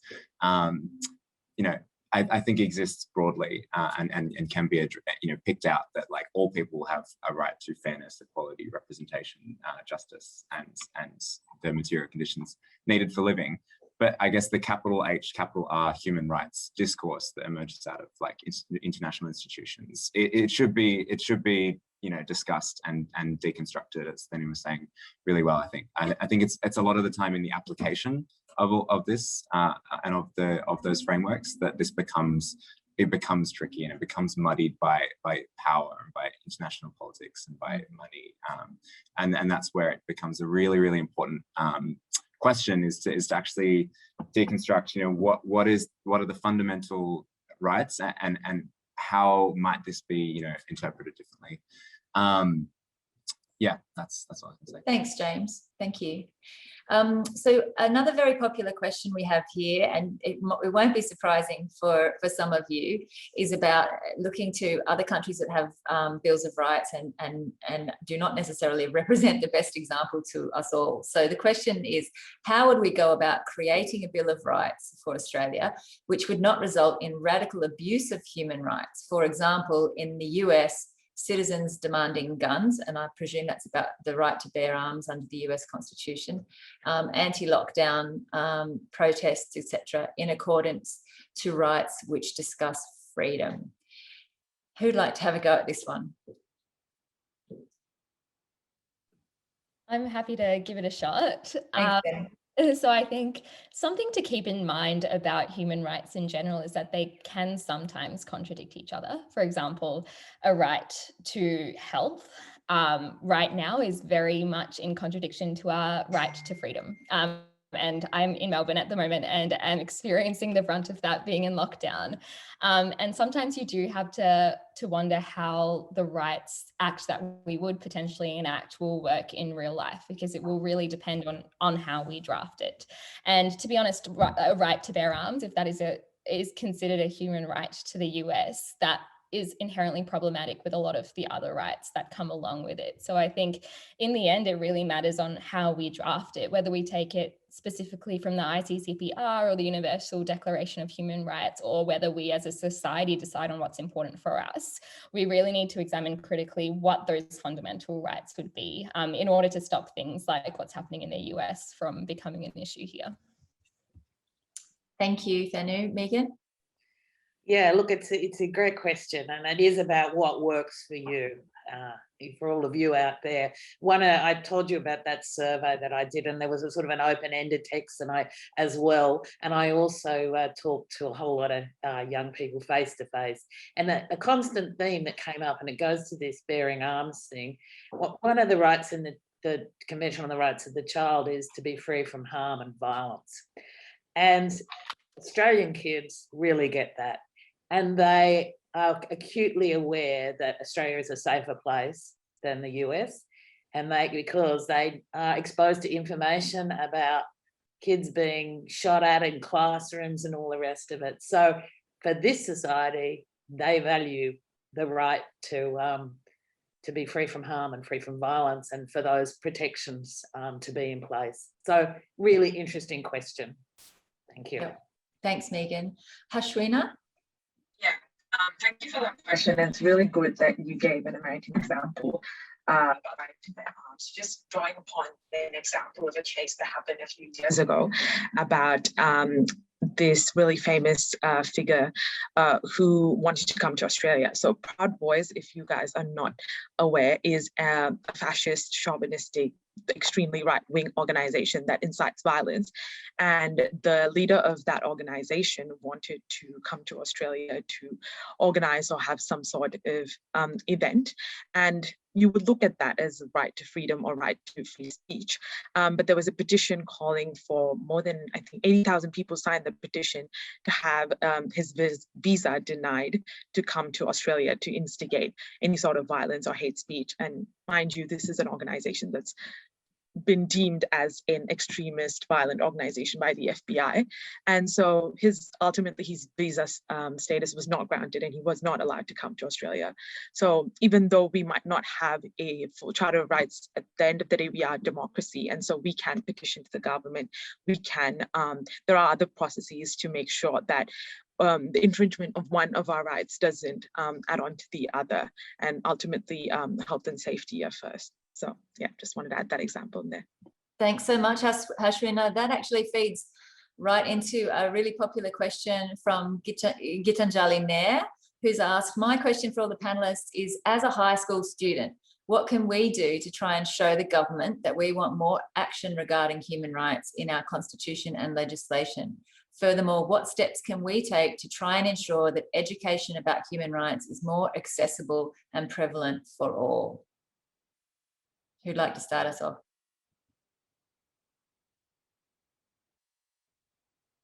I think it should be young people, it shouldn't be me. James, did you have your hand up? Well, I did answer this in the Q&A as well. It was pretty simple. I said organize. I guess that's the philosophy that I take with me in most of what I do is, that organizing and talking to people, having discussions together, figuring out what the best way forward is together, getting a diverse group of people together in the room, and being able to come up with ideas and come up with a way forward, I think is where we build power. And so I think actually being able to push for change is one thing, and that depends on what your circumstances are and where you are and what kind of change you're pushing for. But I think the first step is always just get out there and organize, talk to people, talk to your peers, talk to classmates, talk to people that you work with. That's pretty much it. I always say when people ask me about First Nations issues, I'm like, never underestimate the power you have to influence people in your own circle. Just by having a tough conversation sometimes with a friend who, if you find their views problematic or misinformed, you have a lot of power to influence and persuade just the people you know, and don't underestimate that. And sometimes it just is the everyday person having a tough conversation that can amount to a tangible change in someone's life. It can be small things in terms of discrimination, like do you smile at someone who walks on the bus who looks different to you, or do you sort of cringe and look away? These feel like small things, but they make the world a better place for, you know, people who are in it and experiencing discrimination. Yeah, I'd just like to quickly add on to that as well. A lot of the work we do at Oak Tree is about mobilising and increasing the influence of young people to actually drive changes, such as if it is to implement a Human Rights Act. And I think what we have found in the last 18 years that we have existed as an organisation is that there are a number of ways that young people's voices can be heard. But I like to actually conceptualise it in 3 different ways. So firstly, it's by getting your voices heard in the decision room themselves. So putting your hand up when there are things like youth commissions or youth panels and things like that, where you can directly influence governments, your members of parliaments, and not being afraid to being in that decision room. But then we also need people banging on the door of those decision rooms. And that's where what James was talking about comes in, mobilizing, organizing, advocating for what you care about in that way. And it's really important that we fill that space as well. But then to come to what Isabella was just talking about before, we can do things in our own lives apart from the government, apart from all the existing institutions, to actually implement those changes within our own communities and our own bubbles, whether it is smiling at a stranger on a bus or setting up your own community fundraisers, or like an example that I like to actually take is my own neighborhood. We have people from all walks of life, all different sexualities, all different races, and we all come together once a year to have a little barbecue. And it's really like the epitome of what I think Australia should be like. And those things start from the community level. So I think we can all start making those changes today. Wow, Thanu, that was an amazing, you really thought through the way young people can engage, because one of the things we hear a lot through our writing competition and some of the work we do in civics is that high school students, they can't vote, they're not listened to, you know, there's no youth voice to parliaments. Sometimes there is, sometimes there isn't a minister or shadow minister for young people. Should we reduce the voting age? A lot of the issues we're talking about or that came up now are about our future. And so young people need to be front and center of the decision making. But I think you've pointed to some really practical ways people can get involved. I'll go to Megan and Madeline, and then there's just one last question that I want to put to the young people before we have to wrap up. But Megan and then Madeline. Yeah, I just did want to say, yeah, you know, you are the voice and you have a right to have a voice. Don't walk away from things you see that are wrong, you know, call it out. You know, you don't have to always be the leader. You can actually be, you know, work together, like James said. And what about, you could start maybe developing a human rights charter for your own schools, for instance. So if you're not now, you will be very soon, the decision makers, the business leaders, you know, and you'll be in Parliament. I hope some of you aren't too put off to be in Parliament as well, even if it's your local government or, as you say, your local community groups, get involved. A lot of young people are already involved. They seem to get a lot out of it. You know, I'm very, very heartened by, you know, the quality of the young people out there and in our panel today. Yeah. Thank you, Megan. Madeline? Yeah, I just wanted to offer a practical point, which is that on the 10th of December every year, it's Human Rights Day, and it's a great day that you could do something at your school, whether it be, I don't know, a cake stall or an event or a fundraising event or just a raising awareness. So it's the 10th of December every year. So you've got over 6 months to prepare now if you want to start. And that's a great way to educate people about what human rights are in your school. And it could be fun as well. Absolutely. There are also student branches or student chapters of organisations like Amnesty International and other human rights groups that specifically try to bring young people together too. So there's a last question that I really think it's got quite a lot of support, and I think that for the young people on the panel, our audience really want to hear about you and your ideas. So somebody says, I see so many young people here who've achieved so much so early. For example, Thanu is a CEO. How do you achieve so much so early? How would you go about achieving something so monumental as a Human Rights Act in New South Wales? So let's hear from our young panelists. Who'd like to go first? Hashwina? Yeah, to kind of answer the previous question, but also how about I went in my journey, something as just being involved with your local student representative council, right? Having like Madeline and Megan mentioned a charter of rights there, having a clear representation of democracy there, that kind of sets your foundation for how it works in the real world.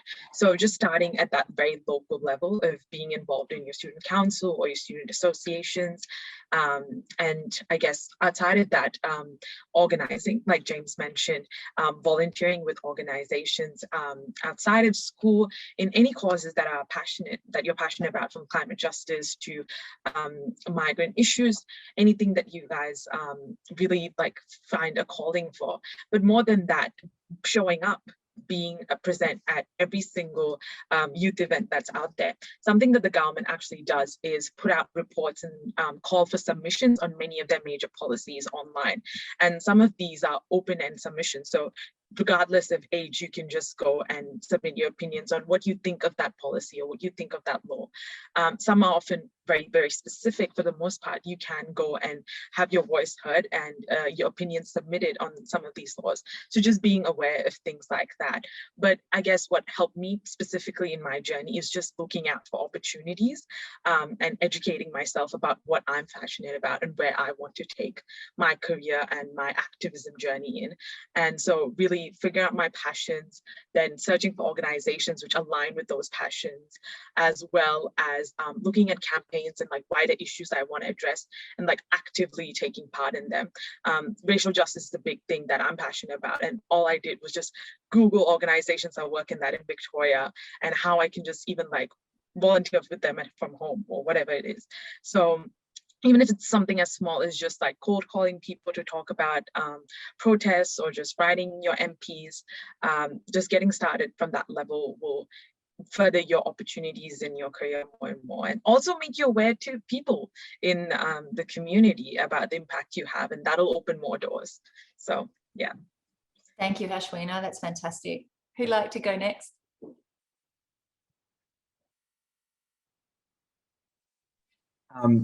I share a bit of my story, I think, because I think this relates very well, and I have a bit of a similar experience. When I was growing up, I guess I grew up knowing that all of these issues were real. There were, that people dealt with hardship and inequality, and I could, see that from my family history as well. And I think wanting to make change was always a really big factor in what I decided to do with my life. It's why I decided to study politics and international relations. But I guess I had a different idea of how you actually make change. So I think my idea was that I would like study really, really hard, get great marks, get a really great graduate position. I was aiming to work for the Department of Foreign Affairs and Trade, and I work my way up and then get into a position of power and into a CEO role or a high power position in the government or something. I was like, okay, like I've just got to get there. I've just got to work really hard. And I think what changed it for me was when I actually missed the deadline to apply for DFAT, the Department of Foreign Affairs and Trade. And I had to really reconsider, like, can I wait another whole year to start this journey towards making change? Maybe my disorganization led to my organizing, I don't know. But I did sort of sit down and go, maybe I can just make change like right now, right here. And so as Hashwina said, I just sort of Googled organizations that I could get involved with, and people pointed me in different directions. And then I learned skills and I, picked things up and I met people and talked to them and they directed me in other ways. And I ended up back around where I am now, and I'm working in an NGO doing, research and advocacy, and I'm organizing on uni campuses around the environment and around education and around First Nations justice. And I think it's just kind of like, for me, it's been following that path, like following every opportunity that comes up, just taking what comes and doing what you can. So I think anyone can do that. So just get started, really. Thanks for sharing your journey, James. It's really interesting. Who'd like to go next? Yeah, I'm happy to quickly go. I think I completely agree with what Hashwina and James have both said, there's a big power in saying yes.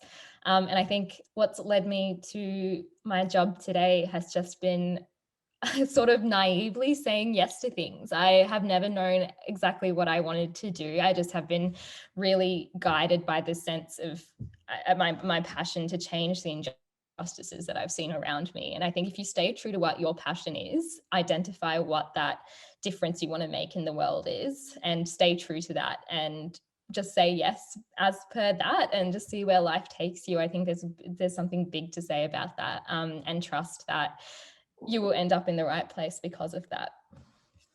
Fantastic. Know what you're passionate about and follow your passions. Isabella, would you like to round it out for us with any advice?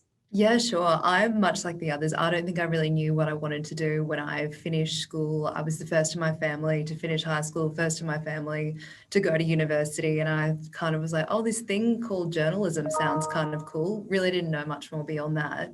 And then was told repeatedly, you know, like, you'll never get a job in journalism. And I would just say, don't underestimate the power of your own hard work, you know. And it looks, I think when on a forum like this, it's like, oh, wow, so many people have achieved so much. But I think the back end that you don't see is all the late night studying, all the like horrible overnight shifts that I did at Triple J to, you know, get a job.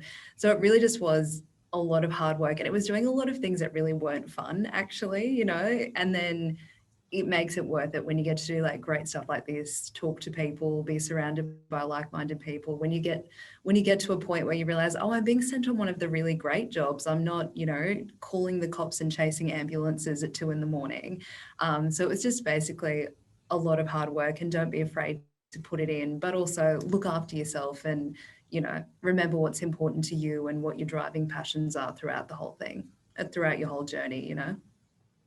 Thank you, Isabella. I hope that all of you listening are as inspired as we are on the panel to hear about these individual stories. And all that remains to me, we're at 1 minute to 12 now, is to say thank you. So a few specific thank yous. First of all, thank you to all of you students and teachers and parents for participating in the forum. This is the first time we've tried something like this. We'd like to do it again. If you have any feedback on how it went, we'd be very grateful to hear it so that we can make sure that we improve as we go along. To Megan and to Madeline for helping to set the context and giving us some really great information to inform the conversation. Thank you very much for taking time out of your busy schedules too to be with us today. To our panelists for inspiring us with everything that they've said and shared with us, from the very personal to some very philosophical points as well. I wanted to thank the partners who came up with this idea and put it together. So the Whitlam Institute has been working with Australian Lawyers for Human Rights and Human Rights Act, the Human Rights Act for New South Wales Alliance in partnering for this event. We've been trying to do it since before COVID and we finally pulled it off. So a huge thank you to you for your support too. And finally, to all of our staff at the Whitlam Institute for pulling together this event, the promotion and the logistics of running something like this, a big thank you to them. This webinar will be available soon on our website, so please feel free to share it as widely as you can. You can find out more about the work we do to empower young Australian voices and our What Matters writing competition and research we've done on what young people think about Australia and its place in the world at our webpage, whitlam.org. So I invite you to go there if and when you have time. But otherwise, thank you all again for a really fantastic conversation and have a wonderful day. Goodbye, everybody.